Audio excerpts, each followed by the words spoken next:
கோவை வடக்கு தொகுதி பாஜக வேட்பாளரும் அக்கட்சியின் தேசிய மகளிரணி தலைவியுமான வானதி சீனிவாசனுக்கு ஆதரவாக அதிமுக முன்னாள் அமைச்சர் SP வேலுமணி சாய்பாபா காலனி பகுதியில் தீவிர பிரச்சாரம் மேற்கொண்டார்.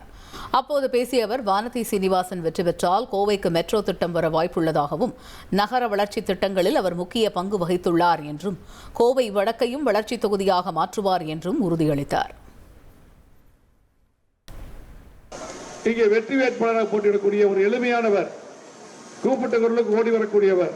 அது மட்டுமல்ல, சட்டமன்றத்திலே தொகுதி மக்களுக்காக உறக்க சொல்லி பல்வேறு திட்டங்களை பெற்றுத் தருவதிலும், எந்த குறையா இருந்தாலும் நிவர்த்தி செய்வதிலும், மக்களோடு மக்களாக இருந்து மக்களை சந்திப்பதிலும், இன்றைக்கு அகில இந்திய அளவில் பொறுப்பில் இருந்தாலும் கூட தொகுதி மக்கள் தான் எனக்கு முக்கியம் என்று தொகுதி மக்கள் மேல் கண்ணும் கருத்துமாக பார்க்கக்கூடிய அற்புதமான வெற்றி வேட்பாளர் சகோதரி வானதி சீனிவாசன் அவர்களுக்கு நீங்கள் எல்லாம் தாமரை சின்னத்திலே வாக்களிக்குமாறு உங்கள் பாதம் பணிந்து கேட்டுக்கொள்கிறோம்.